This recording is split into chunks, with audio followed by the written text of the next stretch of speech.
guys. Thank you so much for joining us on today's episode of In the Kitchen with Caitlin. Here with me is Elizabeth from the blog Running and the City, and we're going to be making some chicken and waffles with a whipped spiced honey butter. Yeah? Sounds good? Yes. Let's do it. All right, let's get started. So, we've already warmed a cup and a half of buttermilk and melted a third of a stick of butter. So what we're going to do is combine that with our eggs, but we're going to have to temper them first so that they don't turn into an omelet. So, Elizabeth, if you wouldn't mind cracking those eggs for me in this bowl. Okay? And I'm going to get the buttermilk mixture. Buttermilk and egg. You can just throw it back in the little bowl. Okay. Yeah. I'm a master. Yeah. So Egg start. Perfect. Master. No, yeah, that was like professional. So now what you're gonna do is start whisking those eggs. Oh, you don't have to do that. You don't have to clean it out. It's okay. Yeah. So whisk those a little bit. Yeah. And I'm gonna put a little drop of this. Is this whisking? Yeah. Yeah. You're doing a great job.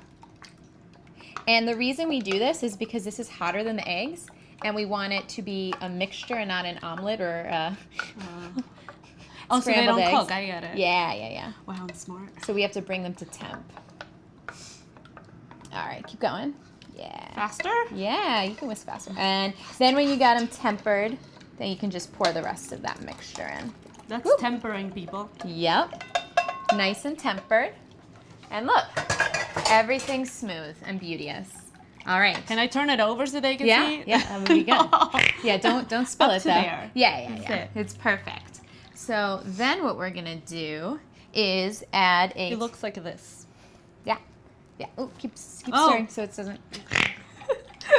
Cooking is a lot of work. Yeah. Serious work. It's true. Then we're gonna do a teaspoon of vanilla. So keep stirring that. It smells nice. Doesn't it? I love the smell. I think of it's the vanilla buttermilk. extract. Yeah, well, the buttermilk too. Oh God, that's so good. Okay, we've already measured out some baking powder. So keep going. There you go. Some sugar. This is a lot of work. Right? Get some nice Arm workout. Arm workout, yeah. You know, it's your strength Did training. it just get really high? Yeah, it's gonna expand because you're stirring it. It's good. Okay. It looks creamy. Yeah, well, that's Foamy. good. Right? So now stir a little slower. Okay. Yeah. And now we're gonna start adding our flour, and we have about 2 cups of flour. Okay, yeah, you can stir slower now. So now what I'm gonna have you do is you're gonna stop using a whisk. I'm gonna give you a spoon. All right. I know how to fold stuff in. Oh, good. Yeah. I had a baker friend. Oh, did you? Yeah. Oh, there you go. It's a different There we go. technique. So here you go. So this we're gonna start. Yeah. And we're gonna start. Okay, good. So now you can still stir, but like a little. Yeah, perfect. And incorporate it all in. And it's gonna look like if you already know like pancake batter consistency. There we go. Oh, it's getting heavy. Yeah, it's gonna get heavy. Oh. It's perfect. So, you're doing a great job. All right. What about all these thingies? Yeah, you just air keep thing. stirring. Okay. Yeah. Like you can. Don't be gentle with a it. little caveman. Yeah, exactly. Stirring. You can get caveman with it. Okay. I can do that. Beauteous. Yes, very nice. All right. This looks like we could make pizza out of it. Yeah, it's getting really thick. It gets pretty sticky. Yeah. Oh, sorry. Yeah. No, you're fine. Looks good. Awesome. So while you're stirring, I ask all my guests about this made-up word I have called foodition. So it's a food-based tradition. So please share with us. Do you have a foodition in your life? I like that word. I think my life is a foodition, or a succession, or a foodition. A succession. I seriously think I start the whole day thinking what I'm gonna eat next. Oh. And so I think it's a whole combination of fooditions. Yeah. I do think that food has to be an event. I like that food means something, and food has to be pleasurable. Yeah. I don't see food as something like fuel or nutrition, which is a problem. I just eat for pleasure. So if there's nothing delicious to eat, I might skip food for hours. Okay. Yeah, so that's a problem. So I do like to go out to places that I've been to before with other people. Maybe, go to the same places. Or like when I go to Argentina, I just always have a list and I always go to the same places. Yeah. I gotta get my meat here and I gotta get my churros here.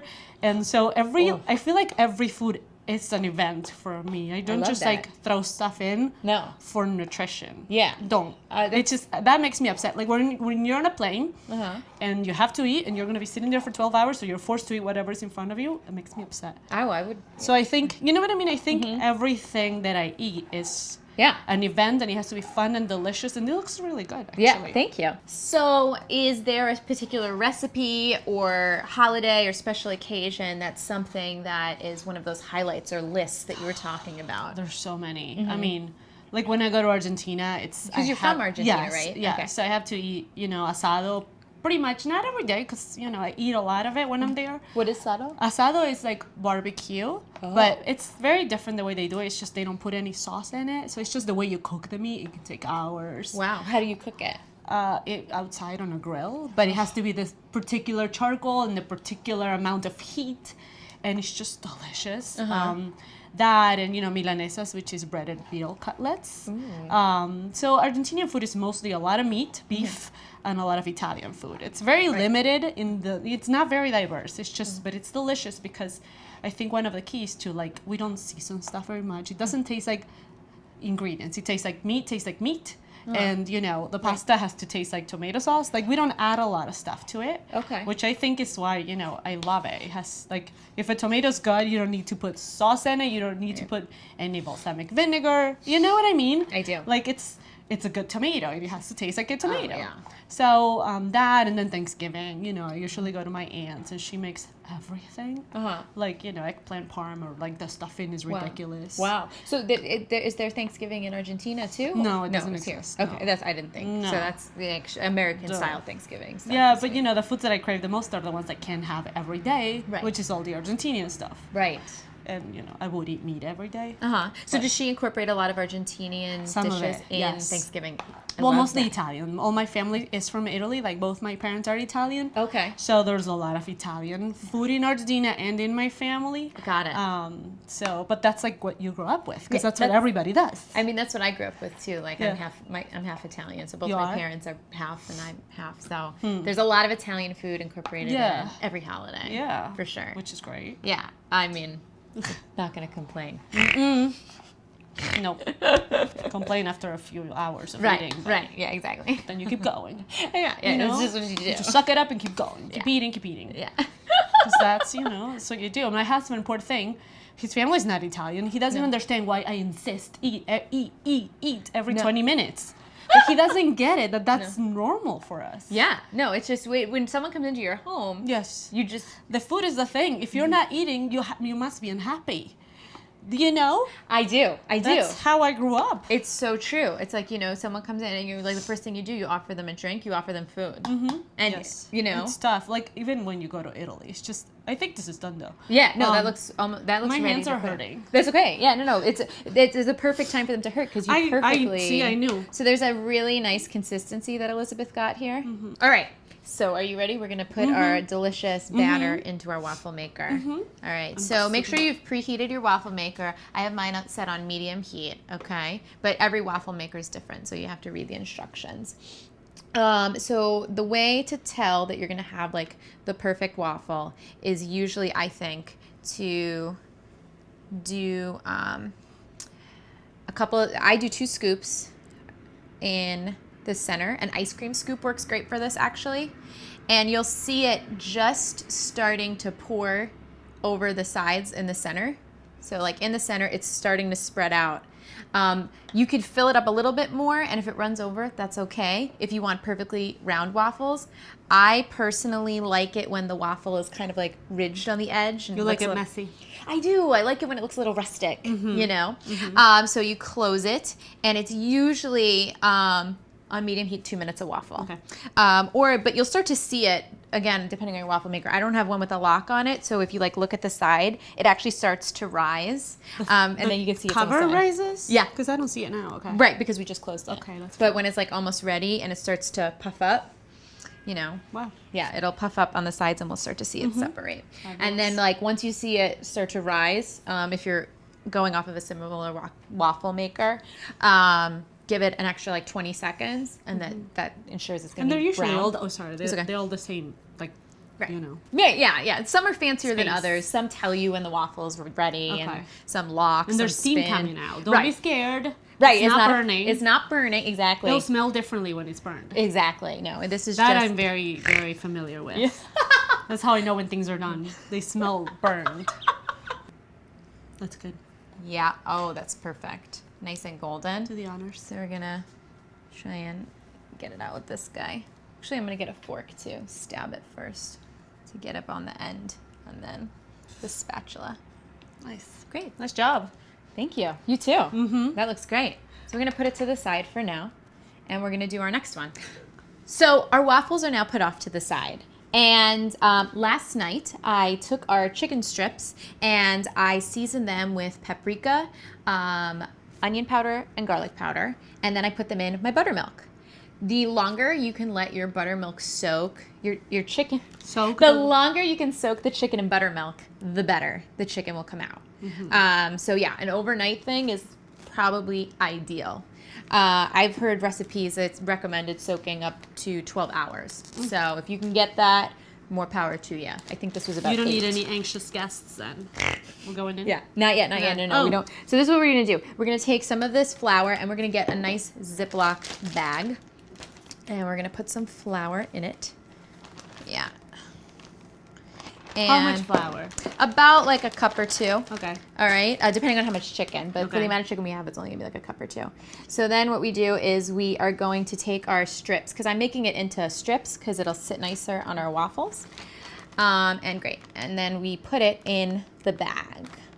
Great, and then, yes. Make sure that you let all the drippies of your buttermilk drip off first. Ooh. Or shake them off and get them all over the counter like so.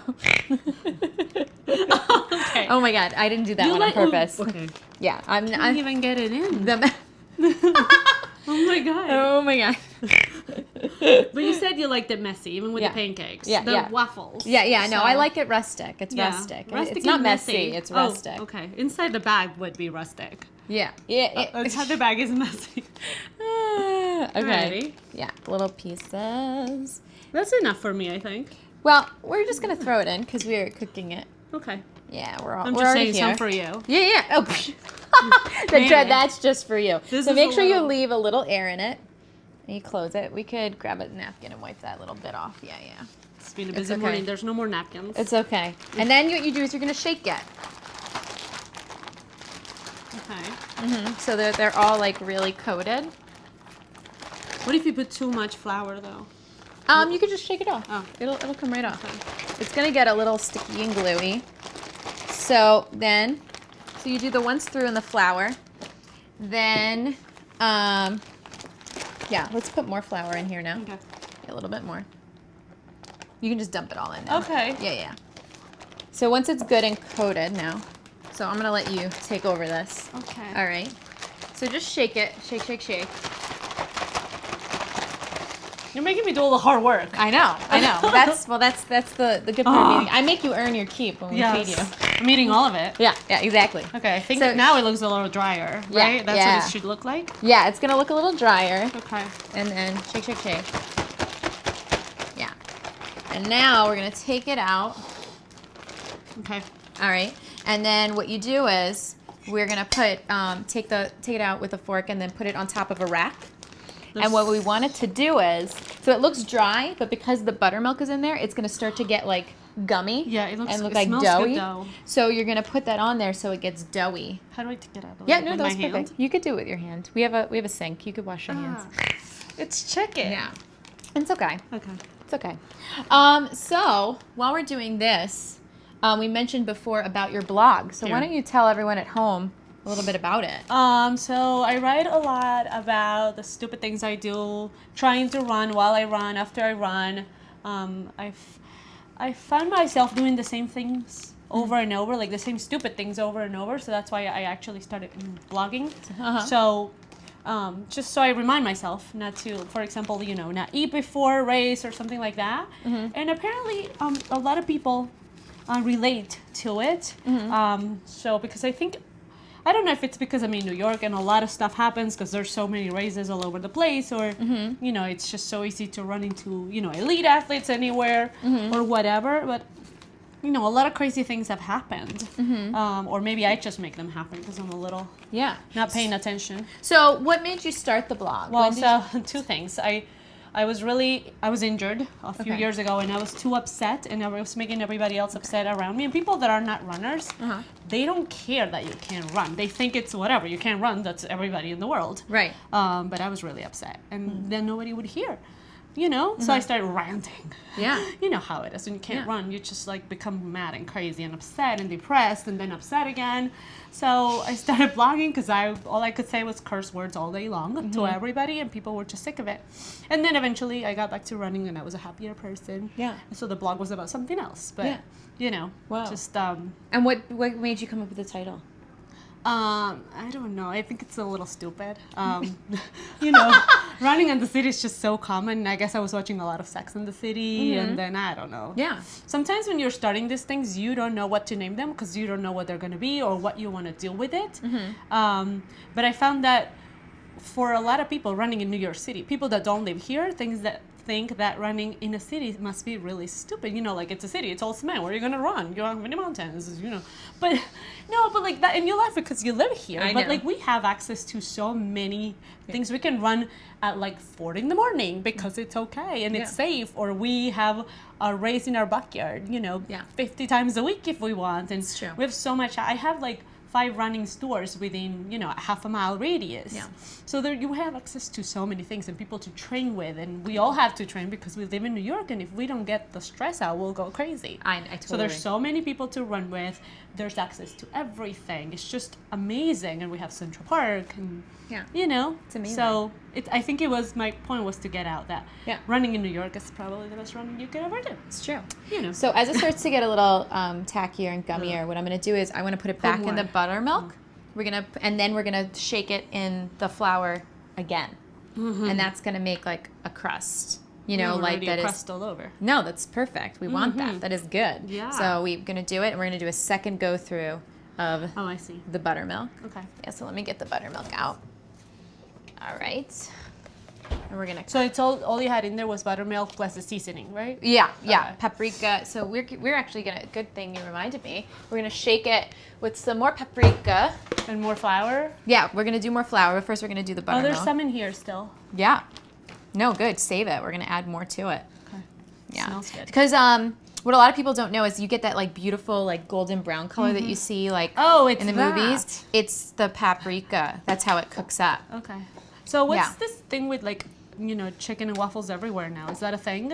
Chicken and waffles. I'm so glad you asked. I No, love to because direct I out keep into this. seeing it everywhere Chicken now. and waffles is it started in Harlem. A lot of people think it's Southern. It started in Harlem. And I learned this. It's more like northern. You know why it happened? Back in the jazz age. Okay. Harlem is Yeah. where jazz was basically, jazz as we know it was invented in Harlem. There's a lot more of a history there, but the one as we know it, the blue note jazz that everyone talks about was started in Harlem. And a lot of the jazz musicians, because it wasn't mainstream yet, were working restaurant jobs, day jobs, you know what I mean? Okay. Like most artists do. And they wouldn't get out till like midnight. Okay. So jazz shows that were in Harlem weren't starting, they were, mostly at the Savoy Ballroom and things like that. So you know like old jazz stuff? I'll tell you why in a minute. Okay, yes. So the shows would only start at 1 a.m. Okay. And then by the time they wrapped, it was like 4 or 5 These in the were morning. not runners. These were not runners. I no. see. Okay. So then the shows would be done at like 4 or 5 in the morning. Oh, I'm tired. And then they would go, and some of them hadn't eaten dinner yet. Oh my God. And then some of them were hungry for breakfast. Hungry and tired. So there was this one diner up in Harlem where half the table was ordering chicken for dinner, and the other half were ordering waffles for I get breakfast. it. And they were out of plate, so they put them on the same plate, and the chicken and waffles. That sounds like a good idea. Yeah. So I learned this because I went to school for musical theater, and we took dance history, and actually... That's a cute class to take. It must be, no, but it It must be was a cute class. No, but it must be so much fun to learn all this like stuff.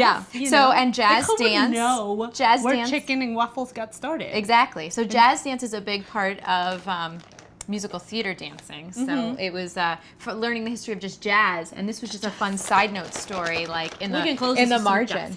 Right. Jazz hands. So this is like Jazz Eats. Okay. Is chicken and waffles. We should have some jazz music on then. We should. I feel like, Yeah, we can put we're it not in. doing this food any justice. Yep. So what you're doing right now and coating it again is Yes. perfection. When you take them out of the flour now, they're going to look dry and powdery, and you're going to leave them on a rack, and they're going to start to look gummy and wet again, but you haven't dipped them. That's when you know they're ready to go in the pan, because the coating and everything is going to be at the right consistency, and it will have congealed, as my mom would say. Yeah. And if your hands are looking like this, you're doing a good job. Don't lick them. No, don't. They don't. Because I feel like doing that, but don't. No, don't do that. Yeah, Okay, and that's I'm gonna good. stop doing that. Yeah, we're good. Okay, so we just got to leave these for a few minutes, and then it's off to frying. So you'll know your chicken is ready for the frying pan when the flour on the outside starts to look moist, because the buttermilk will have soaked through and got it ready. So, ready to cook it up? Yes, and eat it. One step closer. So you're going to heat a pan of oil on medium heat. And when your oil is good and hot, we're just going to start to add your chicken. Oh, that's one of my favorite noises in life. Not even kidding. How long do you leave it in there for? Till it is golden brown, but these are very thin strips, so like 2 minutes each side. If they were bigger pieces, it would be a little longer, like maybe closer to 4. And the oil has to be like sizzling? Yes. You have to wait till your oil is good and hot. Is that piece ready? This piece is ready. How exciting. Yeah, so we're going to take that one out to drain. This piece also looks like it's almost ready. No, this piece is definitely ready. See? So now we're going to turn that off. And while that drains, we're going to do our honey butter. Super quick, super easy. By the time you're done with the honey butter, the chicken will be nice and drained. Now to start on our topping. So take a stick of unsalted butter out of the fridge until it's nice and soft. Otherwise, you're going to be chipping away and it's going to be a big mess. Then we're going to add 2 tablespoons of cinnamon. Then a half of tablespoon of cayenne pepper. And Elizabeth, would you do the honors and like get the honey in there? Yeah, and keep drizzling. And then you just whisk it together.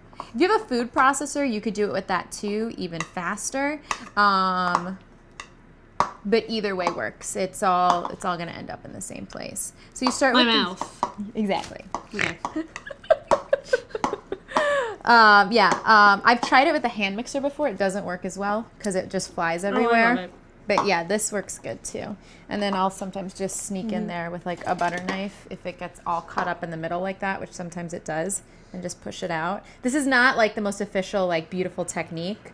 But like I said, this is like if you don't have like a $200 food processor at your house, you can still whip butter. So basically this is just to break the butter down, and once it gets soft enough, you could even just take a fork and then whip it up. Now that it's broken down and not in a stick, it's just, it's slippery. Yes. That happens with butter, doesn't it? Yep. Yeah. There we go. And good. Yep.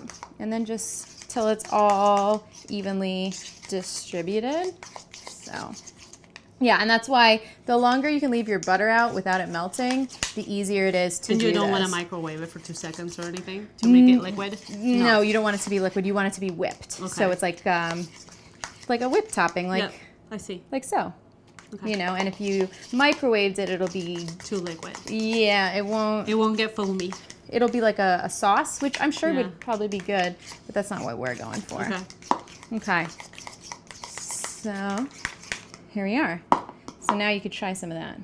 What, this? Yeah. You just went right for it. What did you expect? Yeah. No, it was good. I've been trying to lick impressed. everything that you've put in front of me. What? Like seriously, you Best guest ever. All right, so let's get some plates. Yes. Yeah. So let's get some waffles. So if you base with your waffle gang, all right, let's flip it over, which we're off to the side waiting for us. So we got 2 I like the rustic looking ones, the ones that aren't as pretty on the outside. I just like them better. That's just a personal preference. Then we take some pieces of some chicken. Ta-da. So you don't fold these. How do you eat this? However you want. Mess. We're gonna make a mess. And we'll do a little nugget here too. All right. And then we get a dollop of the butter. Go like this with a spoon. Make it kind of pretty, you know. Boop. On top. So now it's time for everyone's favorite part. My favorite part, the feeding. Yes. All right. So Yes. let's dig. Was your favorite part when it was sizzling in the oil or this? I feel like this trumps it every time. Okay. I think so. Well, I we mean, shall see then. Yeah. This is Bon appetit. bon appetit.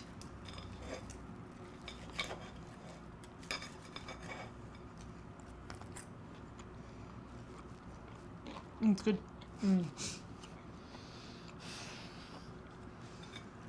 Yep. That's what love tastes like. Or a runner's high. Yeah. There you go. That's pretty close. So for someone who is self-admittedly not a chicken person, how do you feel? I'm eating chicken and I'm not in a hospital, so it's really good because it tastes delicious. It's very moist. And I think the waffles are perfect for it. I feel like I could eat this in the morning, at night, Yep. if I just got out of a jazz club, you know? I love the batter, how it's melting on top of the chicken. It's delicious. Thank you guys, first and foremost, so much for watching and helping us out today. Thank you, Elizabeth. Thank you for this. This is amazing. No problem. Make sure you check out her blog, Running and the City. I feel like I learned so much today. I'm so How glad. to like not burn something. Yes. And it's your husband's going to be so excited about yeah, that. and this could turn into dinner and breakfast. Yeah. It's Right? it's a very versatile dish. Yes. It's awesome. So hope you try it at home and have such a good experience like we just did. And make sure to come back next time. And don't forget your empty stomach.